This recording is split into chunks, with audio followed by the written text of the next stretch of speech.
Thomas Devreux était un homme riche, connu dans tout le quartier pour ses soirées somptueuses et son train de vie extravagant. À 42 ans, il dirigeait sa propre société de technologie et possédait une maison digne des plus grands magazines d'architecture. Pourtant, ce soir-là, il rentrait chez lui plus tard que d'habitude. Une réunion qui avait duré plus longtemps que prévu, suivie d'un dîner d'affaires interminable, l'avait épuisé. Tout ce qu'il voulait, c'était retrouver le calme de son manoir et s'effondrer dans son grand fauteuil en cuir. Quand il arriva enfin, la maison semblait étrange. Trop silencieuse. Normalement, sa femme, Olivia, était là, veillant à ce que tout soit parfait. Mais ce soir, il n'entendait rien, à part ses propres pas qui résonnaient sur le parquet brillant. Alors qu'il posait ses clés, un bruit léger se fit entendre derrière lui. Avant même qu'il puisse se retourner, une voix ferme et autoritaire résonna. « Chut !» Thomas se figea.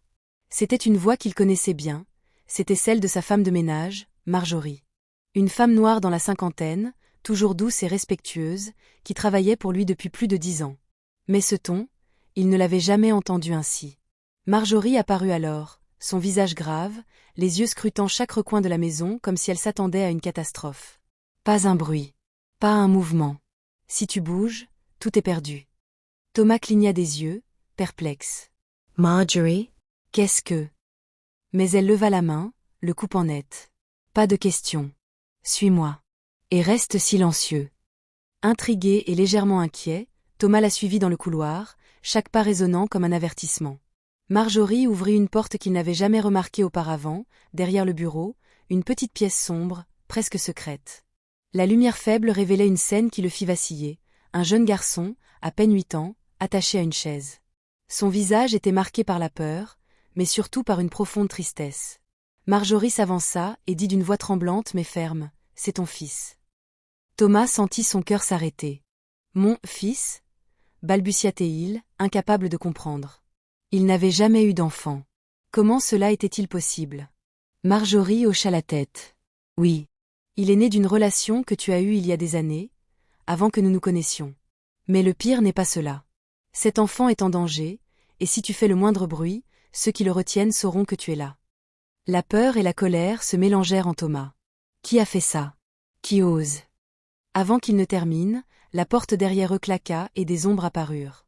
Des hommes encagoulés, armés, entraient dans la pièce. Thomas se figea, sentant l'adrénaline le submerger.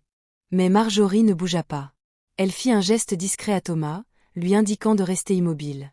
Puis, comme un éclair, elle sortit une petite boîte de son sac et appuya sur un bouton. Un bruit strident résonna, et les hommes encagoulés se couvrirent les oreilles, hurlant de douleur. Profitant de la confusion, Marjorie attrapa Thomas et le garçon, les entraînant vers une sortie secrète qu'ils n'avaient jamais remarquée. Une fois dehors, dans l'air frais de la nuit, Thomas reprit son souffle. « Marjorie, comment? Pourquoi ?» Elle le regarda, ses yeux remplis d'une détermination qu'il n'avait jamais vue. « Parce que je savais que tu reviendrais ce soir. Et je savais que tu devais voir la vérité. Tu crois que je suis juste ta femme de ménage, mais en réalité, je travaille pour un réseau qui protège des enfants en danger. Ton fils a été pris par un groupe criminel. Je l'ai suivi depuis des mois, attendant le moment où tu pourrais agir. » Thomas sentit la culpabilité l'envahir. Il avait ignoré tant de signaux, tant de petits détails qui auraient dû éveiller ses soupçons. Mais maintenant, il devait agir. Marjorie prit une profonde inspiration et murmura, « Tu dois le protéger maintenant. Et tu dois me faire confiance. » À partir de ce moment, Thomas et Marjorie mirent au point un plan audacieux pour mettre fin aux intentions des ravisseurs. Pendant plusieurs heures, ils travaillèrent ensemble, chaque mouvement calculé, chaque silence stratégique. Thomas découvrit alors une force qu'il ignorait posséder, et Marjorie révéla des compétences qui allaient bien au-delà du ménage et du service domestique. Elle était une véritable héroïne, et sa loyauté envers la vie humaine surpassait tout.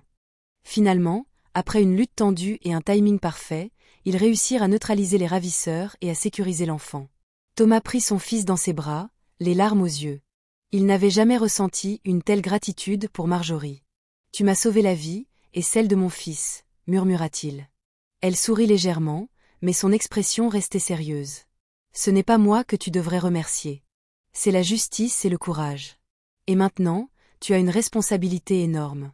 Ce que tu feras pour lui changera sa vie. » Ce soir-là, Thomas réalisa qu'il avait sous-estimé une femme qu'il croyait connaître. Une simple femme de ménage? Non. Une protectrice, une stratège, une héroïne. Et surtout, quelqu'un qui lui avait montré que la vraie richesse n'était pas l'argent ou les possessions, mais la valeur de la vie et du courage silencieux. La vie de Thomas changea à jamais ce soir-là. Il passa les semaines suivantes à reconstruire le lien avec son fils, tout en reconnaissant le rôle inestimable de Marjorie dans leur survie.